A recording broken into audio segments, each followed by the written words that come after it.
My name is Joe Peroni, and this is the Rise Above Project. And today is going to be part 3 about self-discipline. So I'm going to break this down into 2 parts. The first part, I want to talk about the importance of self-discipline. And the second part, I want to talk about some of my own personal experiences where self-discipline became very important. And my goal at that time was to be a personal trainer, a full-time personal trainer. And I want to go over some of that. The reason why I'm going to break this down into 2 parts is because if you want the information, but you don't like personal stories and you don't think that has any bearing on how it might affect you or not, then you can jump out of it at that time. But I definitely want to use that as an example for today. So let's take the first part. I want to talk about a phrase, a very popular phrase over time. And this is, power corrupts, and absolute power corrupts absolutely. Now, first of all, I don't believe that that's true, but let's take a look at the other parts of that people just don't seem to really talk about. And I would say no power has the chance of corrupting somebody a lot more. And the reason for this is because without any power, people tend to feel like victims. And what happens is that they can drop their morality very easily because their basic wants and needs are not being met. So going back to the beginning of absolute power corrupts absolutely, again, with that much power, people, they're not really held accountable to other people. So there's a good chance that their morality goes down. And that might be true. But here's the thing. Is it true that it's the power or lack of power that corrupts people or drops their morality? And I don't think so. I think it's the lack of character that corrupts people. It's not the power or the lack of power. And one way to exhibit strong character and real power is to have, and you guessed it, this is what the show's about, it's about having self-discipline. Because if you have self-discipline, it doesn't matter if you have resources or not. You won't be corruptible. If you have self-discipline, you're going to stay on the path that you feel like you need to do in order to get where you want to go. And it's about getting to your goal and about being a good person. So it really doesn't matter if you have resources or power or not. The power isn't being a good person. As a quick example, I see this all the time. I'm not going to mention any names today, but I see this guy. He's all over the news, this multi-zillionaire. He looks like he's very unhappy to me, and the only happiness that he has seems to be is bragging how much money he's gotten and all these cars. It's possible to look at all these cars and think you could only drive one at a time, number one. And having a bunch of cars that are depreciating assets, it's more about having debt. It's not about the cars, right? And it doesn't really make him a better person. So underneath all that, because he probably lacks a lot of discipline and he doesn't live a life based on values or virtues, that he's always seeking the next thing to accomplish or to buy. And again, if you don't know who I'm talking about, I'm not going to mention any names, but you can figure it out in terms of how many people there are in the world, especially in capitalistic societies, that just are all about feeling good by their next purchase. So here are some examples of self-discipline. There's a lot in my mind. I'll give you about 3. So here's number 1. Following through on beneficial actions, no matter how you feel. Now, I know we live in a really soft society, and therapists are all about this too. Oh, it's all about emotions and feelings. No, it's not. Let's say you're a person that lacks resources. You're not going to feel good. That's the way it is. But if you have goals, you're going to continue to get to those goals no matter how you feel. And if you have a lot of resources, same thing. What's going to keep you from being corrupted in any way, shape, or form, or taking advantage of your power? Right? It's not about emotions and feelings. It's about aligning yourself with rightful actions and rightful deeds and good values and virtues. And that's really it. That's about self-discipline. Number 2, in order to demonstrate self-discipline, I would say stop pining for the things that you don't have. and make best use of the things that you do have. Again, it doesn't do any good to sit around whining, crying, complaining about other people, what they have, what they don't have, and what you have and what you don't have. Live up to a standard and try to get to where you need to get, period. End of story. And another way to demonstrate self-discipline would be to continue rightful action without expecting any type of recognition or reward. And this happens a lot. I mean, there are plenty of people out there that are incredibly deserving of things, and they don't necessarily get it for one reason or another. You know, they don't catch the right break, they don't see the right person, whatever it might be, but that doesn't mean that their life is a waste or that they should be depressed every day. The goal of working hard and having values and virtues that you're trying to live up to is its own reward, and it should be that way. So with that, I'm going to move on to my personal story about self-discipline, and hopefully that'll give you some ideas of, you know, what it takes in order to get to a goal. And the goal that I'm talking about doesn't seem to even be that lofty. I come from a pretty, let's say, a poor family, and my goal was I wanted to be a personal trainer, a full-time personal trainer, and started out in New York, but then again, eventually I moved to Las Vegas, and I wanted to make it here where I am in Las Vegas. And at the time, or earlier than that, I had a few, I had jobs before that, and I hated every one of them. And the thought of working for like the next 40 or 50 years at jobs that I hated, I just couldn't face the day that way. When working out started to become popular, I thought, well, maybe I can actually be a trainer somehow, some way. And that was my goal. I was going to do anything it took in order to make that happen, because at that time of my life, I didn't find anything else enjoyable to me that I wanted to do about 8 hours a day. So that was the goal. So what did I do? I went to college, and I started off at a 2-year school, and I'm going to fast forward this. So what I needed really was a Bachelor of Science degree. Now, I did train people here and there, but I had a lot of respect for people in the process. So therefore, I didn't take any extra money for training people at that time because I thought I wasn't worth it because I didn't have a college degree. So I was going to wait until I got my supposedly Bachelor of Science 4-year degree. Well, when you come from a family that doesn't have any money and they can't help you, and they helped a little, but not financially, not in that way, it took me about 6.5 years to get through 4.5 years of school. And the reason for that was I had to keep quitting school here and there to go work full-time, to be able to get a chunk of money, to be able to put it down on my tuition. And so that's what I did. Now, looking back on it for other people, I can't tell anybody else what to do. But the chances of leaving college and then going back and finishing is relatively, it's just not good. The numbers are not on your side. I would probably recommend staying in school and finishing it out if at all possible, if you can do that. But that was not in the cards for me. I had to have exceptional self-discipline to keep going back to school and finishing a 4-year degree in about 6.5 years. My first real job that I was almost going to get at the time. Let's fast forward to, I was on about my 3rd, 4th interview.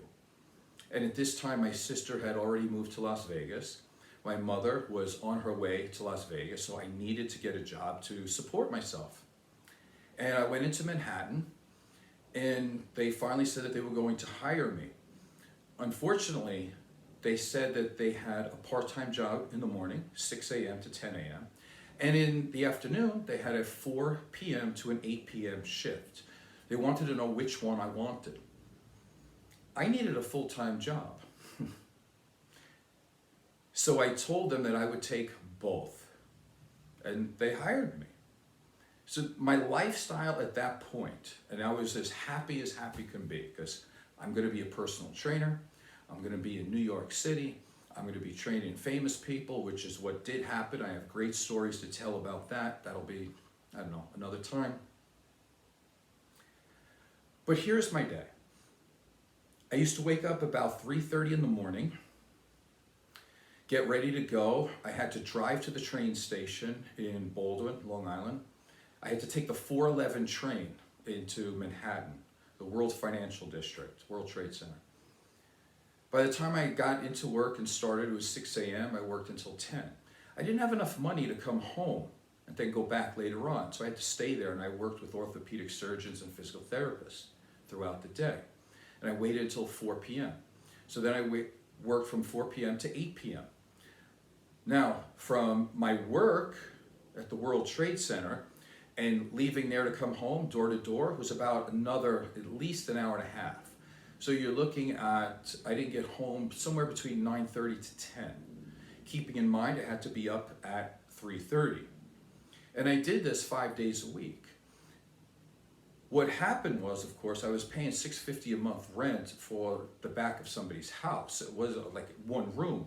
It wasn't an apartment because that's all I could afford at the time. And it cost a lot of money to travel into New York City every day. So that was another chunk of money. Now, because I was on salary, they would pull me in on Saturdays. And I wouldn't get paid for those. That was just part of the salary, but I still had to pay to get the train back and forth. So you might want to ask, how did I feel at that time? And I remember it. I remember like it was yesterday. My heart was incredibly heavy all the time. My sister was gone. I lived with my mother up until that time my whole life. My mother was gone. I had this one little room. There was not a refrigerator, like a little ice box thing where I couldn't even barely put anything in it. I had no telephone, no washer, no dryer, no real communication. There was a mailbox, like, I don't know, a mile away, 2 miles if I wanted to mail a letter. You know, that was ridiculous. There were times too, and I had told people in the past, like at that time I would go to bed with a hat on my head, obviously, and they would say, well, it must have been really cold. No, that wasn't it. It was just that at night when you turn off the lights, all these cockroaches would come out. And then you turn on the light real quick and they all scattered. I was scared to death. Like, this is disgusting. I was so afraid at night that they would crawl into my ears or something like that. That's why I would go to bed with a hat covering my ears. I mean, I couldn't do anything about my nose and my mouth because I had to breathe, but I definitely did cover up my ears every night. And there was just bugs everywhere. It was disgusting. I had a relationship with my father, but we were pretty distant. And so that didn't really satisfy an emotional part of me. But that's what I did in that job. That's what I did for a while. Lo and behold, I ended up sending a resume to Las Vegas. The Golden Nugget said that they would take me as a manager. They said the only thing I needed to do was to show up. I had to be there on property, and they would make me the manager of their gym there. They liked my resume. They liked the fact that I worked in New York City. They were all about it. So I packed everything up. I moved to Las Vegas. When I got to Las Vegas, they sent me to Human Resources. And the reason why they sent me to Human Resources was because I was a guy who was looking for a job. They had lied to me to say that I actually had a job. They changed their tune to say you can apply for a job when you got here. So I got here with like $600 in my pocket. That's it. And really nothing else. So I went on a couple of interviews, and it looked like, hey, I could actually maybe get the job no matter what. And it came down to me and this other particular person. And they ended up choosing the other person. And the reason why they chose the other person, I was told, because he was born in Las Vegas, number one, and number two, he graduated from UNLV. Las Vegas is a transient town. They didn't trust me, that I was only here for a very short time. They didn't trust me to stay here, but they trusted this other person because he lived here his whole life. And that makes total sense. If I was on their side, I would have hired him over me too. Makes complete sense.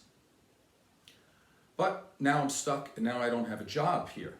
So now I start looking for another job. I find this other place with this lady. I'm going to say her name because there's a reason why, because she's a horrible human being. And it takes a lot for me to say that. Her name was Judy Gillette, and she was like the most popular personal trainer, and she had her own facility. I go there and they hire me for the very big price of $7 an hour. And that was on a Friday. I remember it very clearly. I was so happy. So she said, come back on Monday, you can start your job on Monday. And I did. I came back to the facility Monday. She calls me into the office and says, we're paying you too much. We can't afford $7 an hour for you. The only way we can pay you $7 an hour is if we cut your hours down to about 15 hours a week. I can't make it on that. So I told her that I would have to look for another job. Now, Judy Gillette, a very mean human being. At some point, as I started to make it as a trainer in Las Vegas, I was able to get a lot of her clients. They would come to me and they would tell me things like, a lot of the women would come to me who wanted help. They wanted to lose weight. They wanted to be healthy and look better. She would look at them and say, I don't even know how your husband desires you. I mean, you're lucky your husband doesn't divorce you. You know, you can't weigh that much and expect to hold a husband. And she would tell, and they would come to me crying, and they would still actually want help.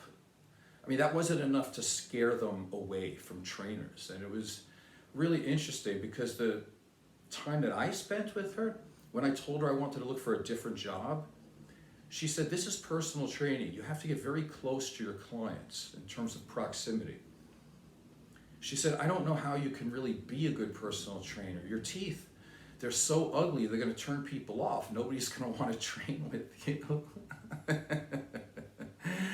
And I was thinking, you know, if I had less self-esteem, that would have killed me. I had no money. At that time now, I had about $150 in the bank. No job. She's making fun of me.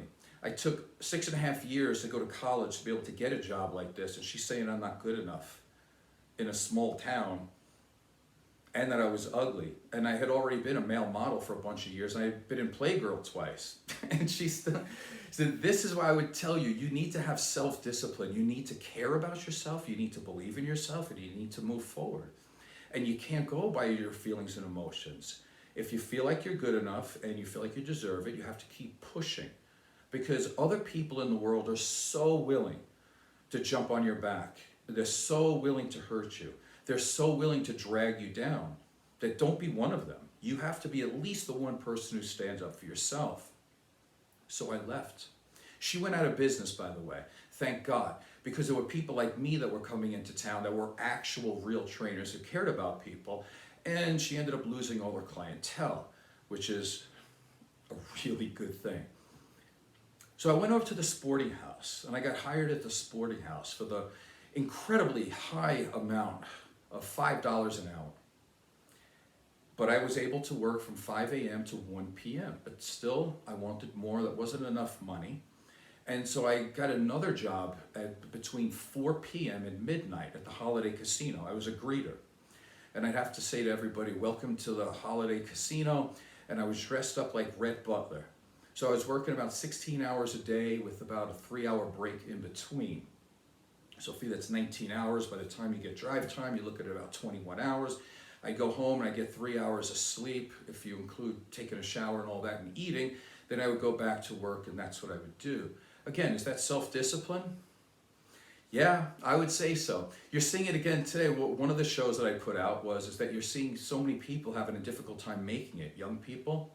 It's because, you know, they're home, they're living at home until they're 28 years old, they're saving money, but they're spending it on a car, on shoes, on all these things that are not necessary, and they're not spending it on actually trying to move up the ladder to be successful people. They're taking advantage of their parents. Now, I'm not saying everybody, but this is one of the reasons why I'm doing this show today, to show you that it's not an easy road for some people. Some people start at a very low part of the totem pole, and you can't complain about it. It's something that you just have to keep pushing.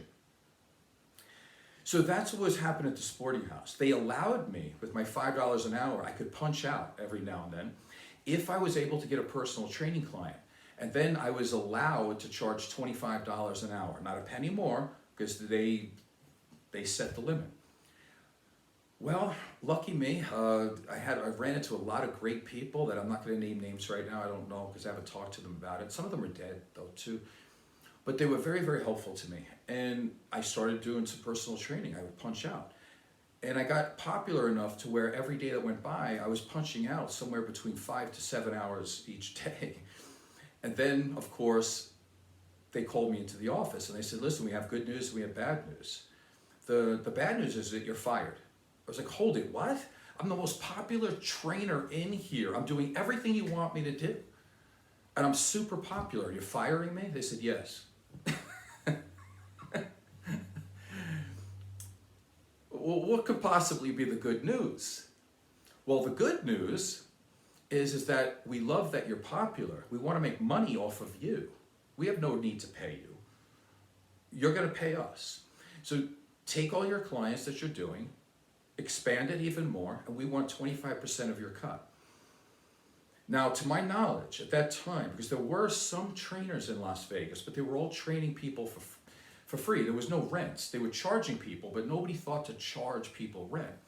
So to my knowledge, I'm the first person in Las Vegas that they tried that experiment on, is that I would actually pay a rent and they would take a percentage of my pay. So starting from then, I was working on my own. Gold's Gym opened up and they weren't charging any rents at all. They were not taking percentages. So I just ran and I took all my people over there. Then I started my business. And then that's when things started to really take off. Up until 1998, when they thought, hey, we can put in our own trainers.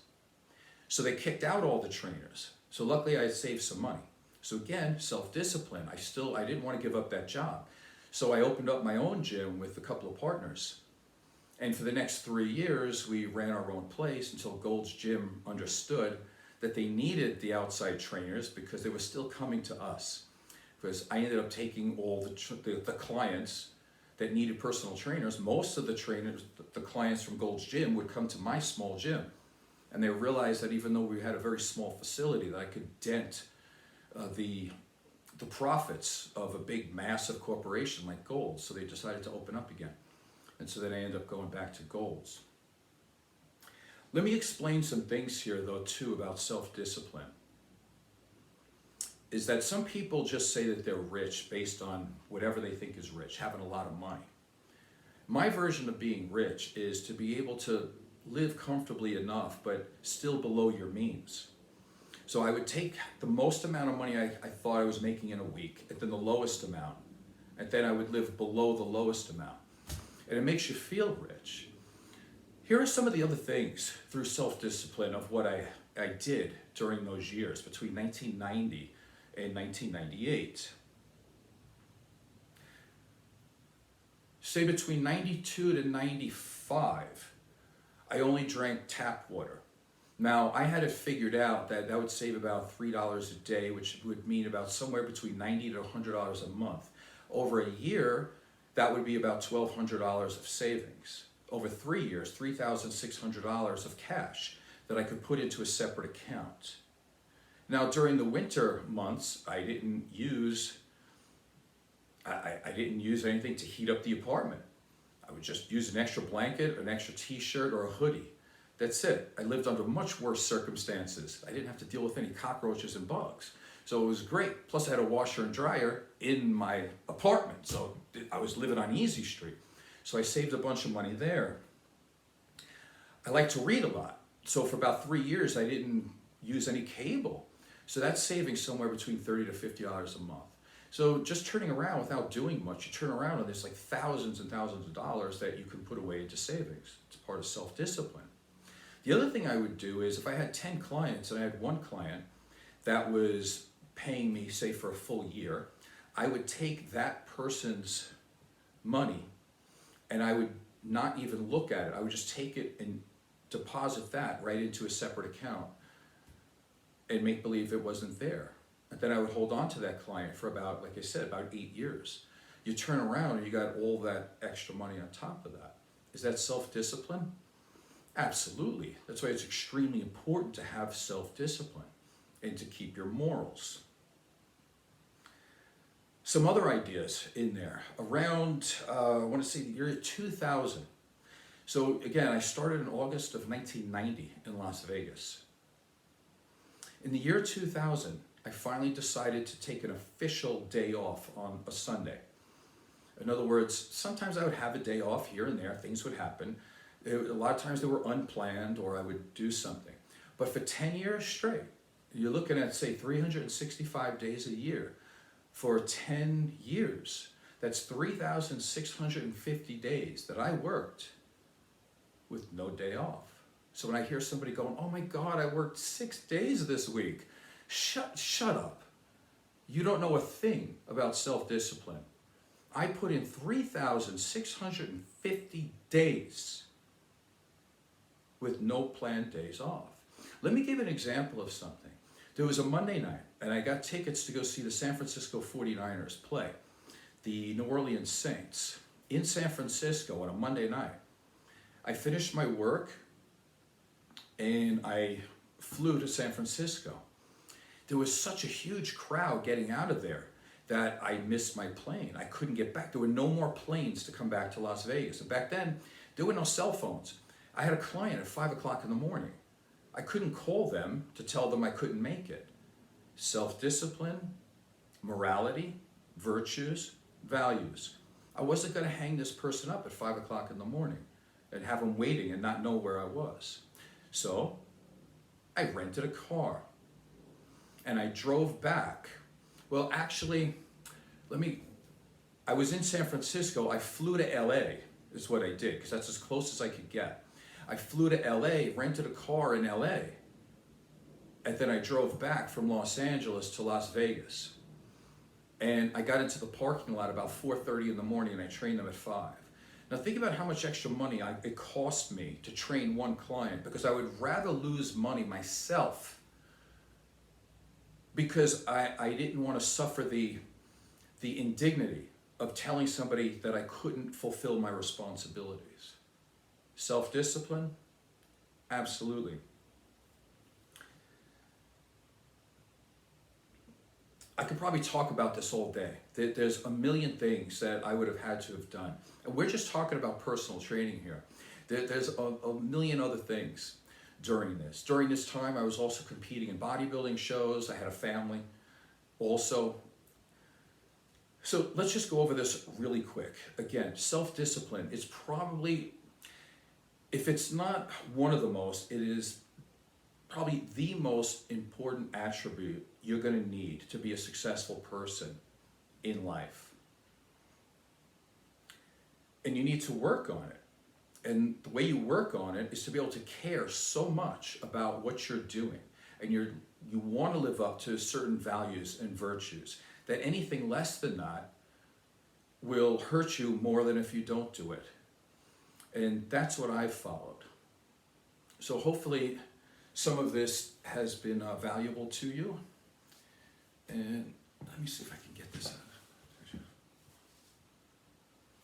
One of the coolest shirts ever. So hopefully this was valuable to you. Again, my name is Joe Peroni, and this is the Rise Above Project. Please subscribe and tell a friend. Thank you.